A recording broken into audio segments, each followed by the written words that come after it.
Masya Allah. Jadi tadi Ustadz seringkali menyebut madrasah, madrasah atau sekolah, yang mana di situ ada ustadz atau ustadzah, dan sedangkan mindset yang ada di realita kita dan masyarakat, madrasah ini adalah sebuah wadah untuk menggembleng tentang keagamaan. Sementara yang terjadi di lingkungan kita itu, masyarakat sekitar kita, titik beratnya saat ini yaitu pendidikan umum, dan mohon maaf ini mengesampingkan masalah pendidikan agama, karena mungkin pandangan mereka pada masa depan nanti anak saya ini tidak bisa sukses hanya dibekali agama tanpa pendidikan umum yang maksimal. Akhirnya mereka fokusnya ke pendidikan umum, pendidikan agamanya di anak tiri. Kita mau sukses kedua-duanya, boleh. Itu impian yang sangat bagus, impian yang sangat spesial. Tapi untuk mensukseskan kedua-duanya, ya, itu harus memiliki ilmu dari kedua-duanya. Ilmu dunia punya, ilmu akhirat punya. Kalau dia hanya ilmu dunia yang dia miliki, yang ia kuasai tanpa memiliki ilmu akhiratnya, dia akan sukses dunianya saja. Dalam kehidupan sementaranya dia sukses. Tapi di kehidupan abadinya, di kehidupan selama-lamanya, yaitu akhirat, itu dia nggak bakal sukses. Tapi kalau kita lebih mengutamakan ilmu agama, itu yang kita dapatkan jauh lebih besar. Dan insya Allah bisa hampir dipastikan mereka yang benar-benar meneladani dan menekuni ilmu agama, kehidupannya lebih nyantai, ya, penghasilannya mungkin lebih besar.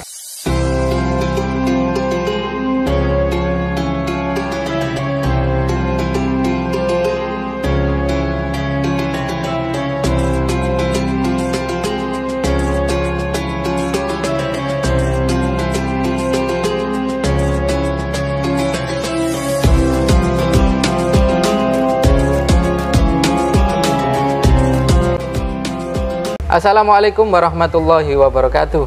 Bismillah, walhamdulillah, wassalatu wassalamu ala rasulillah Sayyidina wa maulana Muhammad ibn Abdillah wa ala alihi wa sahbihi wa mawala. La hawla wa la quwata illa billah.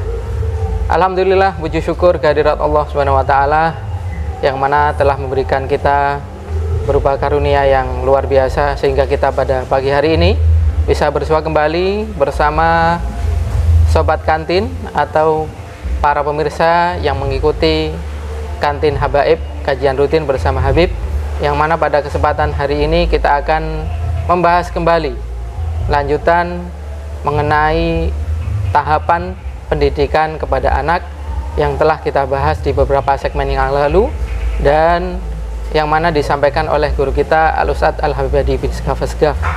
Dan pagi hari ini kita tidak sendirian, seperti biasa kita ditemani oleh guru kita Al-Ustadz Al-Habib Hadi bin Asgaf, yang insya Allah akan melanjutkan kembali pembahasan yang sangat penting, yang tentunya insya Allah bermanfaat bagi kita semua, yaitu tahapan pendidikan anak. Kita sapa dulu beliau, Al-Ustadz Al-Habib Hadi bin Asgaf. Assalamualaikum Ustadz. Waalaikumsalam warahmatullahi wabarakatuh. Bagaimana kabar Ustadz pada pagi hari ini? Alhamdulillah sehat. Sehat. Cuaca juga menyenangkan. Alhamdulillah, meskipun mendung tetap cerah ya suasana. Adem ya. Adem luar dalam. Masya Allah. Ya. Mudah-mudahan apa yang dirasakan oleh guru kita juga dirasakan oleh pemirsa yang sedang menyimak, baik yang ada di rumah ataupun dimanapun Anda sedang berada. Baiklah, langsung saja. Tentunya rekan-rekan atau para pemirsa penasaran apa yang akan dibahas oleh guru kita pada kesempatan hari ini, yang mana melanjutkan tentang tahapan pendidikan anak. Untuk Anda, selamat mengikuti. Assalamualaikum warahmatullahi wabarakatuh. Waalaikumsalam.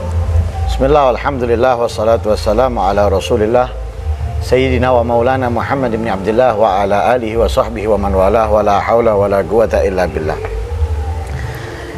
Kita sudah melalui pembahasan dan tahapan di dalam menuju poin yang paling penting dalam pendidikan anak.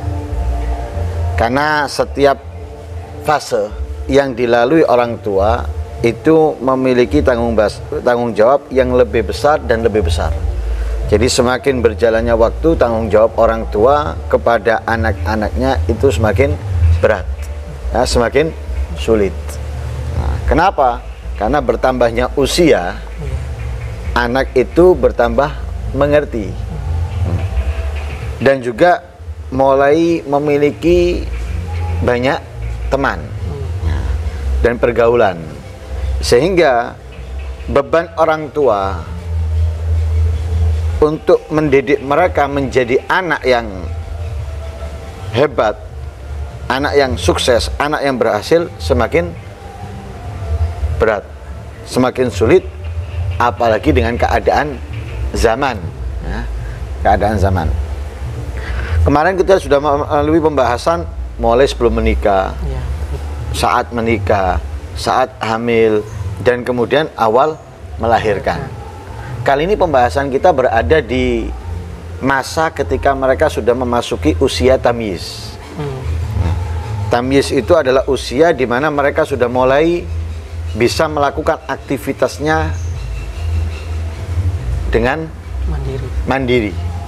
Seperti sudah mulai mandi sendiri, bisa mulai bersuci sendiri, bisa makan minum sendiri, tanpa disuapi.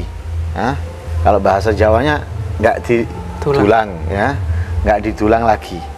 Lah, di situ semakin besar tanggung jawab orang tua, dan itu menjadi poin penting. Bagaimana mereka nanti semakin hari semakin baik, semakin hari semakin rajin dan semangat di dalam menjalankan ibadah kepada Allah Subhanahu wa Ta'ala, tentunya dengan mengenal Allah. Ya, mengenal Allah, keagungan Allah, kemuliaan Allah, ya, dan yang lain sebagainya. Nah, karena itu diawali dengan apa? Diawali dengan mengajarkan kepada mereka ketika berbicara, dengan membiasakan mereka ketika berbicara dengan mengucapkan lafaz Allah, mengingatkan mereka kepada Allah dan Rasulnya. Ya, seperti apa? Ketika mau makan, ajarkan mereka untuk membaca Bismillah, menggunakan tangan yang kanan. Kalau itu makanan dihidangkan, ajarkan kepada mereka tidak mengambil yang jauh, ya, dan juga kemudian ketika mereka memasukkan makanan itu ke mulutnya, ya, jangan sampai tangannya sudah mengambil sedangkan di mulutnya masih ada, masih mengunyah. Hendaknya dihilangkan itu semuanya, baru mereka memasukkan makanan lagi ke mulutnya. Jadi mengajarkan kepada mereka untuk makan tangan kanan, minum tangan kanan, memulainya makanan dan minuman dengan Bismillah, ya, dan setelahnya itu dengan membaca Bismillah, makan minum dengan dalam keadaan duduk dan yang lain sebagainya. Nah, itu yang harus ditanamkan ketika mereka sudah mulai menginjak usia tamyiz. Lalu setelah itu mereka sudah mulai apa? Ketika di usia tamyiz itu mereka sudah mulai kita aktivitaskan di madrasah, di sekolah. Nah, mereka masuk ke ranah sekolahan. Lah, baik anak laki ataupun anak perempuan, orang tua itu selain mereka mengajarkan di dalam rumahnya, mereka juga perlu mengajarkan anak-anaknya itu ke sekolahan, ke madrasah. Sedikit banyaknya mereka perlu mengetahui ilmu yang mereka perlu ketahui, seperti mungkin matematika dan semisalnya, dan itu juga kebutuhan dalam kehidupan yang berhubungan dengan agamanya, seperti nanti bab zakat, bab warisan, dan yang lain sebagainya. Nah, ketika kita berangkatkan anak kita ke sekolah, itu bukan asal sekolahan. Bukan asal sekolahan, pokoknya yang penting anak kita sekolah. Enggak. Jangan pokoknya anak kita sekolah. Tapi kita harus pilihkan sekolahan yang baik, yang bagus. Bukan bagus tempatnya, bukan bagus bangunannya, tapi bagus untuk pergaulan anak kita di dalamnya. Nah, bangunannya bagus, mewah, megah, tapi merusak moral, akhlak, budi pekerti anak kita. Percuma dengan bagusnya, megahnya bangunan, tapi akhlak, budi pekerti, moral anak kita bejat. Berarti kita harus pilihkan itu bukan bangunannya, tapi bagaimana anak kita bisa terdidik di dalam lingkungan sekolah itu. Nah, jadi sekolahannya itu mengajarkan kepada mereka pendidikan yang terpakai dalam kehidupannya. Nah, jangan sampai sekolahan yang justru merusak. Kita sudah mendidik, mengajarkan tangan kanan, memulainya dengan bismillah, dengan duduk, kemudian masuk ke sekolahan, itu semuanya terbuang, hilang. Kita ajarkan kepada mereka mengenal Allah, setiap melakukan ini dengan berdoa dan lain sebagainya, kemudian masuk sekolahan, hilang. Lah itu nggak kita harapkan. Nah, karena itu kita pilihkan sekolahan yang mendukung pendidikan kita di dalam rumah. Nah, sehingga anak kita di sekolah itu bisa menjadi semakin baik. Ya. Selain didikan orang tua dalam rumah, di sekolahan digembleng lagi oleh guru-gurunya dan lingkungan sekolahnya, sehingga anak itu mendapatkan hasil yang lebih maksimal. Ya. Dan juga yang menggabungkan ilmu yang mereka dapatkan di situ itu dengan apa? Dengan amal. Jadi mereka mendapatkan ilmu, tapi mereka terdorong dengan ilmu itu untuk mengamalkan. Lah itu tidak akan mungkin terjadi kalau dari wadah dan orang-orang yang mengendalikan wadah tersebut itu lalai. Pasti tentunya dari orang-orang yang ya benar-benar ingin mensukseskan setiap anak didiknya. Nah, tentunya dari mereka yang tidak meninggalkan hal-hal tersebut, tapi juga mereka mengamalkan. Nah, kita pilihkan juga guru. Nah, kalau anak kita laki, kita pilihkan guru-guru laki yang tepat untuk mendidik mereka, untuk mengajari mereka. Kalau perempuan, kita pilihkan guru-guru perempuan yang tepat untuk mendidik mereka, nah, mengajarkan kepada mereka. Nah, lah kalau kita sudah pilihkan, nah, madrasah sekolahan sudah kita pilihkan, guru sudah kita pilihkan, sesuai madrasah ini, sekolahan ini sudah tepat. Ya. Lingkungannya, guru-gurunya sudah sesuai kriteria yang bagus, yang bisa menanamkan lebih kuat pendidikan apa yang kita tanamkan di anak-anak kita. Ya. Terus, apakah kita sudah bebas? Apakah kita sudah ringan? Enggak. Ya. Kita masih punya tugas. Setelah itu, setelah semua kriteria terpenuhi, tugas kita masih ada. Apa tugas itu yang berlanjut? Kita harus continue mengontrol mereka. Ya.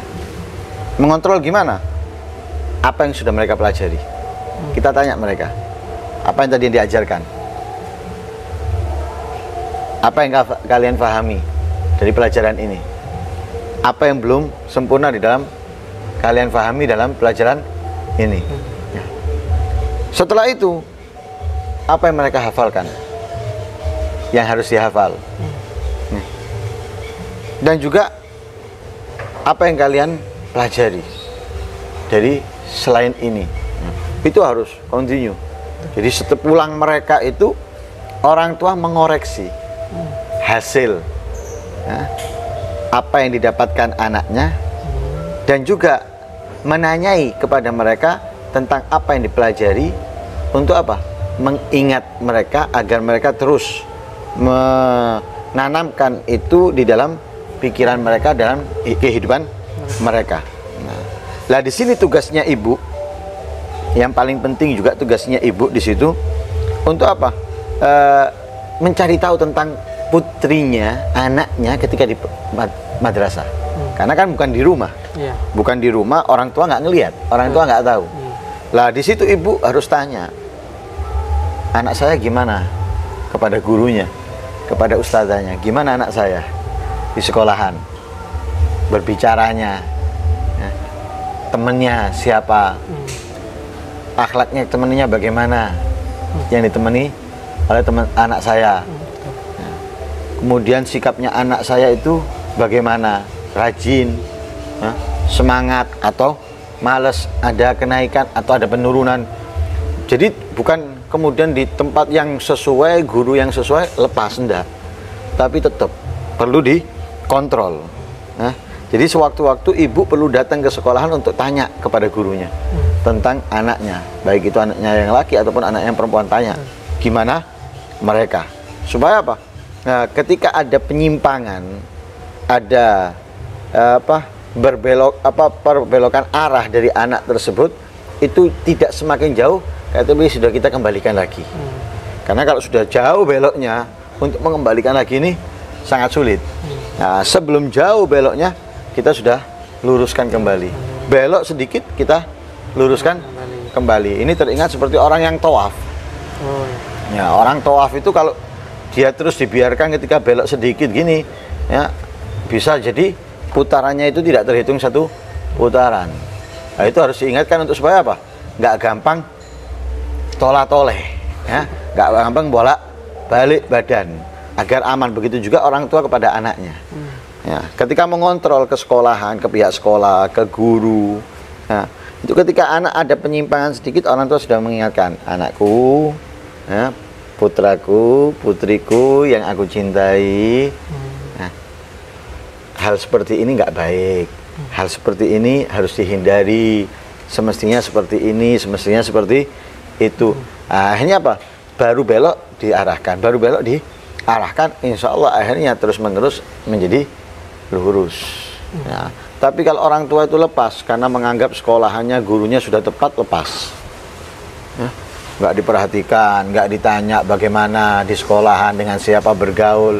Lah ini akhirnya sudah sangat belok, bengkong, orang tua baru tahu. Nah, orang tua baru nyadar. Nah, ini sudah sulit untuk mengembalikan lagi. Ya, sudah sangat sulit. Ya, karena itu ketika di hal itu terus, insya Allah terjaga.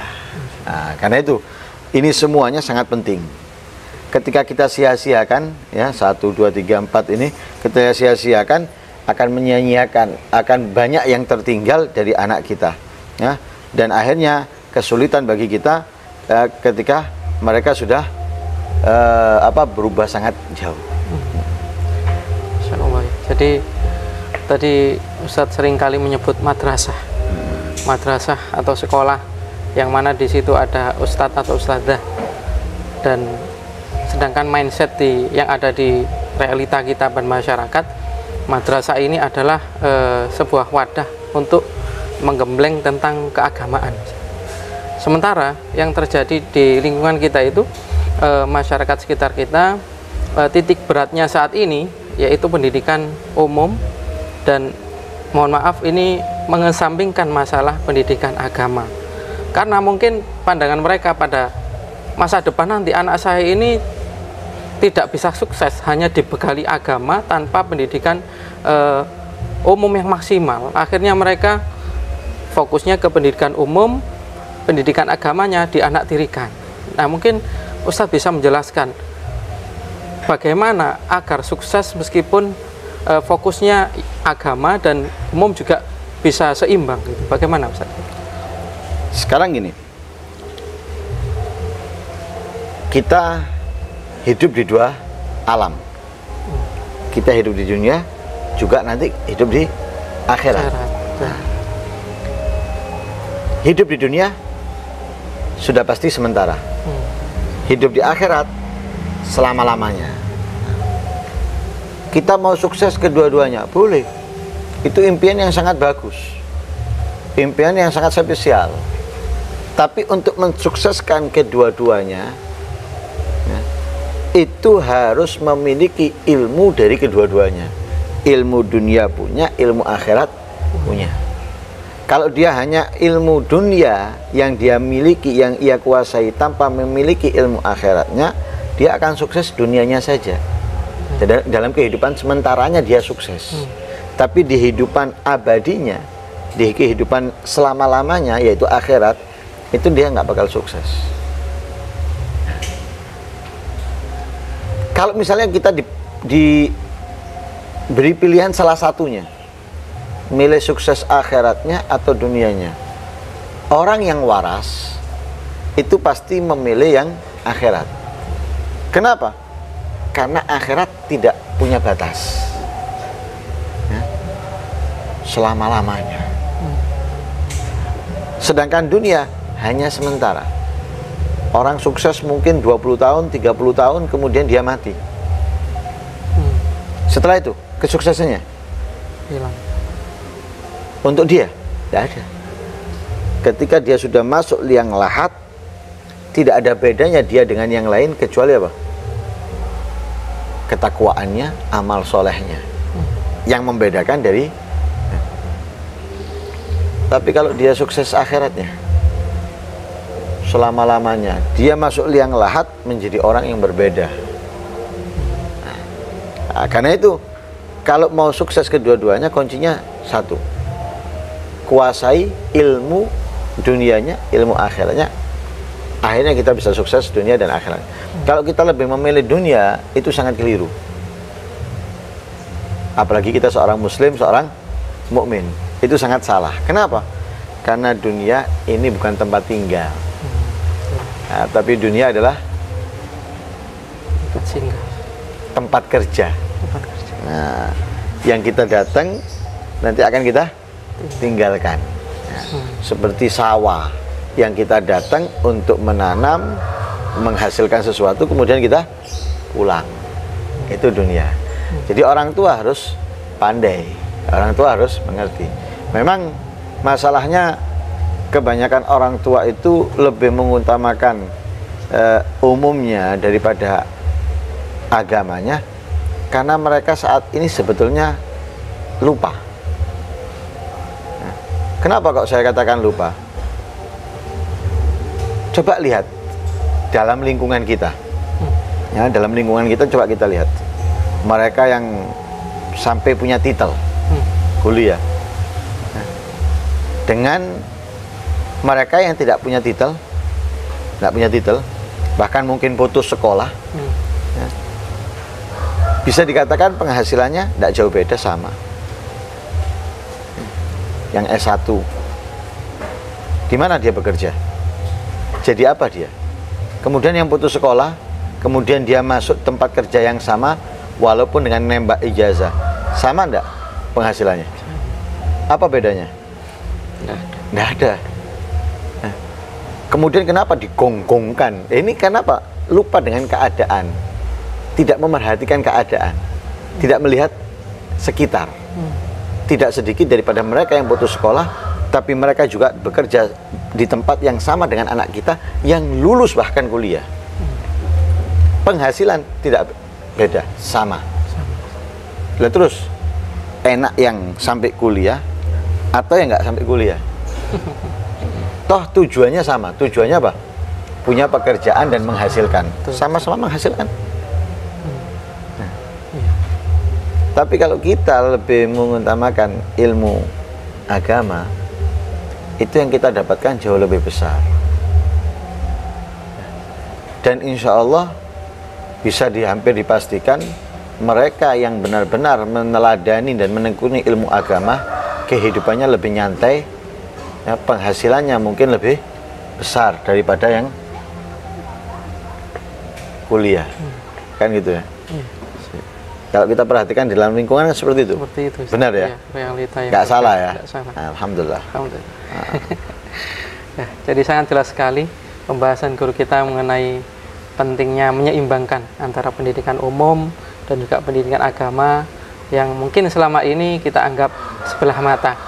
Jadi mungkin itu kesimpulannya Ustaz untuk pertemuan pada kesempatan kali ini. Cukup pada kesempatan kali ini atau masih ada lagi Ustaz tahapannya? Ya, untuk ini cukup nah, saya rasa tinggal bagaimana caranya kita merubah ya, dalam kehidupan rumah tangga kita menjadi yang seperti yang disampaikan dalam kitab Shalahul Usra yang dirangkum oleh Al-Hayy Umar bin Muhammad bin Salim Al-Hafidh. Bisa kita pelajari untuk merubah agar benar-benar terwujud keluarga yang bisa diandalkan untuk akhiratnya, untuk dunianya, dan juga untuk negaranya.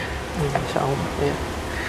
Baik, jadi poinnya di sini kesuksesan dalam menempuh jalur atau meraih ilmu agama itu menjadi tolak ukur. Kalau kita sudah sukses dalam keagamaan, insya Allah semuanya nanti ikut, baik dunianya ataupun yang lainnya, insya Allah nanti bisa kita atasi. Namun kalau kita terlalu fokus dengan ilmu dunia atau ilmu umum, sementara ilmu agama kita anggap sebelah mata atau kita anak tirikan, insya Allah akan kesulitan kita untuk mensukseskan dunia kita. Maka dari itu mungkin kesimpulan ini bisa menutup perjumpaan kita pagi hari ini atau kesempatan kali ini, dan insya Allah masih ada tahapan lagi Ustaz ya. Mungkin ganti judul lagi. Ganti judul, insya Allah. Iya. Insya Allah kita akan pembahasan dengan tema lainnya. Jadi monggo untuk para pemirsa, sahabat kantin, pada kesempatan kali ini kita kelola. Mungkin pada kesempatan kali ini Anda baru menemui apa yang kita bahas tentang tahapan pendidikan Anda bisa mengikuti atau mencari di playlist di YouTube channel Majelis Al Ibadat. Di situ ada tahapan pendidikan anak yang ada beberapa sesi, baik itu tahapan pertama, kedua, dan ketiga, dan yang terakhir ini, sehingga Anda bisa mendapatkan yang lebih sempurna dari pembahasan guru kita mengenai tahapan pendidikan anak yang penting untuk kita praktekkan dalam kehidupan kita sehari-hari. Terima kasih Ustadz atas waktunya pada kesempatan kali ini. Mudah-mudahan Ustadz senantiasa diberikan panjang umur, kesehatan, dan juga ketaatan kepada Allah Subhanahu wa taala, dan senantiasa diberi kesabaran untuk membimbing kita. Amin. Menuju apa yang diridhoi oleh Allah Subhanahu wa taala. Dan alhamdulillah pemirsa, kita sudah memasuki penghujung perjumpaan kita pada kesempatan kali ini. Tetap pantau channel YouTube Majelis Al Ibadat untuk terus share. Kemudian dia belum subscribe, juga subscribe, tekan tombol loncengnya sehingga bisa mendapatkan notifikasi yang penting dari channel Majelis Al Ibadat. Dan lupa untuk komen, like, dan juga bagikan kepada kerabat serta handetolan yang insya Allah akan mendapatkan kemanfaatan yang lebih banyak dari channel Majelis YouTube Majelis Al Ibadat. Kita akan kembali di pembahasan yang lain, insya Allah lebih menarik tentunya. Dan waktunya kami pamit undur diri. Mohon maaf bila ada kekhilafan. Assalamualaikum warahmatullahi wabarakatuh. Assalamualaikum.